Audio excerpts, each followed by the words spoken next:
Coming up, the marathon race day tips and tricks I wish I knew earlier. I've learned these from trial, error, pooping my pants. I'm not joking. Here we go. First, I need to mention today's sponsor of the video. Psych!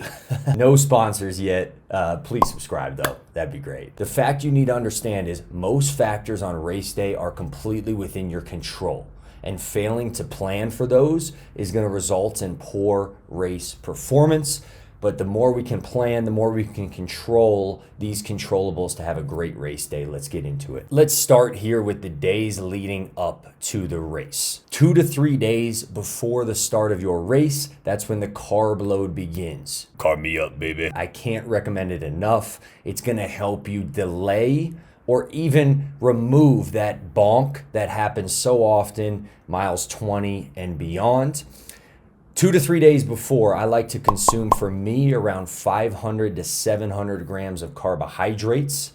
A good rule of thumb is 4 grams of carbohydrate per pound of body weight. So if you weigh 100 pounds, that's skinny for a guy. 400 grams of carbohydrates. I weigh around 170, 175 pounds, so 680 is a good number for me. I find it's tough to get that much, so around 600 is a happy point for me. One huge mistake I made early was simply adding carbs to my diet. Don't do that. You want to replace. What I mean is replace proteins and fats with carbs, where carbs makes up about 85+% of your diet now for these few days. You don't want to eat more calories, just more carbohydrates. Moving on, night before the race, don't eat too late. I like to eat around 6 p.m. I've done this for a 10 a.m. start like at Boston. I've done this for a 6, 7 a.m. start like at Chicago. I like to get really full, even stuffed. My go-to meal, pasta with bolognese sauce. You get a good amount of carbs. You get a little protein in the sauce, maybe a little fat, of course. And then, of course, a lot of bread. My first road marathon I raced, I ate around 3 Kodiak cakes, which are high protein pancakes, the night before the race around 10 p.m., thinking, oh, more carbs, more better. Bad idea. I shit my pants. I'm not joking. I pooped in my pants because my stomach was so messed up because I didn't have adequate time to digest that food. Don't do that unless you like poop in your pants, I guess. Last thing, the night before, I like to lay out all of my stuff for the next day, the night before. You don't have to do this if you don't want to. I don't think it's a must. One thing that is a must is getting your bib on your clothes, whether it's on your shorts, on your shirt, on your jacket, whatever you're wearing, your outer layers, and you feel comfortable putting your bib on, get it on there the night before, try it on, make sure it fits all good.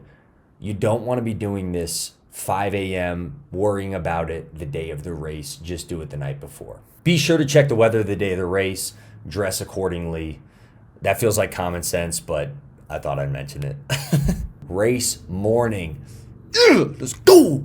You've nailed the last 3 days. You're killing it. Now we just need to make sure we execute on race morning. I like to wake up about 3 hours before the race. Don't drink water. Clickbait comment there. What I mean is don't only drink water. I'm up 3 hours before the race. I'm eating and drinking almost immediately, but I'm drinking an electrolyte drink mix or a carb and electrolyte drink mix. Again, my favorite is Tailwind. I love it. I like around 100 grams of carbs. I like being full on race morning, but not stuffed. I want my belly full.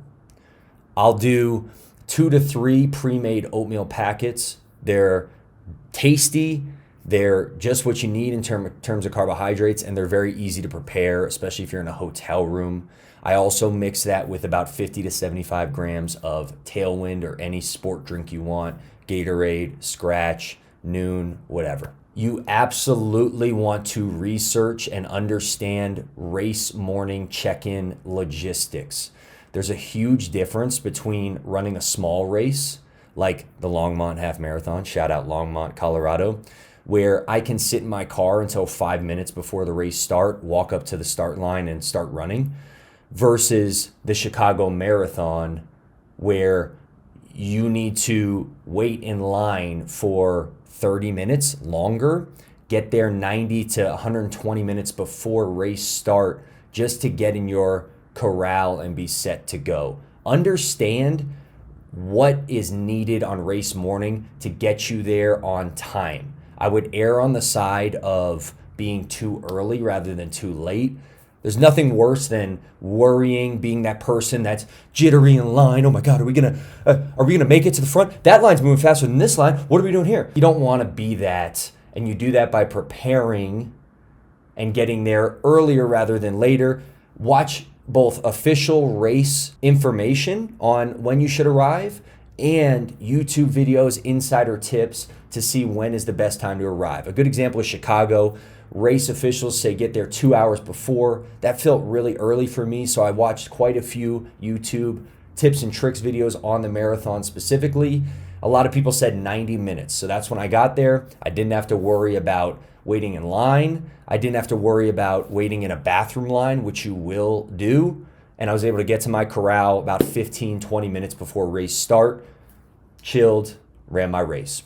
So if you haven't caught on, a big theme here is doing your research, preparing as much as you can before. YouTube's such an awesome resource. So is all the official race stuff that they'll email to you that you can find on the website. This one is huge for actual race execution. Understand the race course that you're running and the profile of the course, meaning the elevation gain and descent. Every course is different. A great example is Boston versus Chicago. Boston is very hilly. It's point to point, meaning you start one place and you end another place. It's a net downhill. However, you're gaining over 800 feet of elevation throughout the race, which is a lot, versus Chicago, which is a loop course. You start and end in around the same place. It's very flat, only about 200 feet of elevation gain. Boston also has nuances in terms of where the hills are located, Heartbreak Hill, and the start is very downhill. Understanding all this is gonna set you up to do really well on race day, where you can develop a plan based on the course profile and what you're gonna see out there. There's nothing worse than you're cruising for 16 miles, but it's been all downhill and you didn't realize that. And then you get to hills, miles 16 through 26, and you are crushed because you ran too fast at the start and you didn't understand the course profile. Study that. Study it. Study it. So we've done all our research. We've gotten to race morning. We're at the start line. We're listening to the national anthem. Oh, say, can you see? All our work is done. False. Pay attention, Susie. Damn it. Nutrition on the course may be the most important aspect to your success on race day. You need to develop a nutrition plan that meets the food and drink that you're going to consume, and you need to have the discipline throughout the race to stick to that plan. So the number one mistake I see a lot of beginners make, that I made when I first started running marathon, is not consuming enough early enough. You feel really great for 13 to 20 miles, but you need to, in that time, be fueling for those last 6, 8, 10 miles. So I take a goo about 10, 15 minutes before the start of the race. I then take goos every 30 minutes throughout the race. So 30 minutes in, 60 minutes in, 90 minutes in, 2 hours in, 2.5 hours in. I will say that those time periods, 30 minutes in between goos, usually get shorter as the race goes on. So it might be 20 minutes down the stretch. I also drink at most aid stations I run through. I'm taking Gatorade mostly, or whatever sport drink they have, but also some water, especially to wash down goos as I take them throughout the race. I also like to, if my family and friends are there and it is accessible, have at least one bottle with tailwind in it, 50 to 75 grams of tailwind, that they can hand me somewhere in the second half of the race, anywhere from mile 15 to 22. I can run with it in my hands and I can sip on it and really load up on fluid, salt, and carbohydrates easily. It's hard to get a ton of stuff from the aid stations. You have these little cups, you don't get it all in your mouth, but a bottle with a little sport top helps me a lot get maybe 12 ounces of water in, maybe 40 grams of carbohydrates, and 500 plus milligrams of sodium. That's huge when you're thinking about finishing the race strong. Research, develop your nutrition plan, and then have the discipline in the race to execute it. All right, last thing here. This might be the hottest take. That's why I left it for last. Leave your phone anywhere but on your person. I believe in this so strongly. I've never run a marathon with my phone on me. I used to not even run with a watch.